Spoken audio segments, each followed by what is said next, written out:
ការវិវត្តឥតឈប់ឈរនៃសម័យបច្ចេកវិទ្យារហូតមកដល់បច្ចុប្បន្នទាំងស្ថាប័នរដ្ឋនិងឯកជនសុទ្ធសឹងតែមានតម្រូវការចាំបាច់ខាងបណ្ដាញកុំព្យូទ័របណ្ដាញទូរស័ព្ទនិងអ៊ីនធឺណិតជាដើមម្ល៉េះហើយគេត្រូវការជាចាំបាច់នៅវិស្វករជំនាញក្នុងកិច្ចប្រតិបត្តិការទៅលើការងារអស់ទាំងនេះប៉ុន្តែធនធានមនុស្សក្នុងវិស័យនេះមិនទាន់សម្បូរបែបនៅឡើយទេវិទ្យាស្ថានជាតិប្រៃសណីទូរគមនាគមន៍បច្ចេកវិទ្យាគមនាគមន៍និងព័ត៌មានហៅកាត់ថានីតិចជាថ្នាក់ឧត្តមសិក្សារបស់រដ្ឋជំនួសឲ្យក្រសួងប្រៃសណីនិងទូរគមនាគមន៍ស្ថិតនៅលើមហាវិថីសហព័ន្ធរុស្ស៊ីជាប់របងទីស្តីការគណៈរដ្ឋមន្ត្រី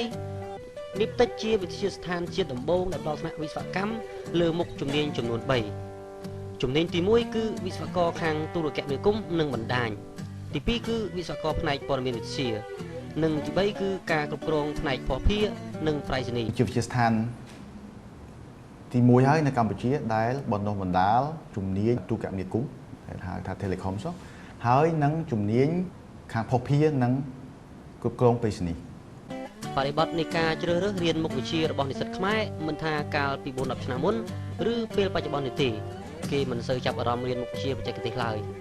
ការជ្រើសរើសរៀនមុខវិជ្ជារបស់និស្សិតនៅតាមមហាវិទ្យាល័យភាគច្រើនធ្វើឡើងតាមគ្នាឬខ្វះព័ត៌មានអំពីមុខវិជ្ជាដែលគេត្រូវរៀនតើគួរជ្រើសរើសជំនាញអ្វីមកសិក្សាដែលត្រូវនឹងចំណងចំណូលចិត្តទើបអាចរៀនទៅដោយជោគជ័យតែទន្ទឹមនឹងនោះក៏ត្រូវតែមើលដែរថាតើឱកាសទីផ្សារការងារនៅពេលរៀនចប់4ឆ្នាំទៅតើឱកាសក្នុងវាធំធេងហើយរកបានប្រាក់កម្រៃប្រាក់ខែបានច្រើនអត់ជាទូទៅវិស្វករគឺប្រាក់ខែល្អមែននិស្សិតដែលជ្រើសរើសរៀនមុខវិជ្ជាបច្ចេកទេសទៀតសោតពួកគេយល់ថាមុខវិជ្ជានេះងាយស្រួលរកការងារធ្វើព្រោះទីផ្សារការងារបច្ចុប្បន្ននៅខ្វះខាតអ្នកជំនាញបច្ចេកទេសហេតុអីបានខ្ញុំចូលចិត្តបច្ចេកទេសដោយសារតែប្រទេសកម្ពុជាយើងឥឡូវខាងបច្ចេកវិទ្យាទន់ខ្សោយហើយឥឡូវនេះគេកំពុងតែបន្តផ្ដាល់ផ្នែកបច្ចេកវិទ្យាឆ្ងាយនេះគឺជាការមួយដែលខ្ញុំអាចចាប់យកនៅជំនាញនេះជាក្តីស្រមៃរបស់ខ្ញុំជាទូទៅយើងផ្ដោតការបណ្ដុះបណ្ដាលទៅលើផ្នែកខាងសូហ្វវែរអញ្ចឹងបើសិនជាសិស្សនិស្សិតទទួលបានការបណ្ដុះបណ្ដាលផ្នែកជំនាញខាងធ្វើកម្មវិធីទូរស័ព្ទដៃគឺគាត់ផ្ដោតសំខាន់ទៅលើធ្វើកម្មវិធីក្នុងទូរស័ព្ទជំនាញទាំង3នេះមានជំនាញ2ដែលជាលើកទី1ហើយដែលយើងមានការបណ្ដុះបណ្ដាលនេះនៅក្នុងប្រទេសកម្ពុជាគឺទូរគមនាគមន៍និងភស្តុភារ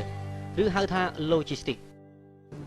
តិចពាក្យថា logistics ភស្តុភារបានថាម៉េចគឺការផ្គត់ផ្គង់ការចរាចរណ៍ទំនិញការដឹកអីវ៉ាន់ធ្វើម៉េចឲ្យមានប្រសិទ្ធភាពឲ្យលឿនទាន់ពេលវេលាហើយ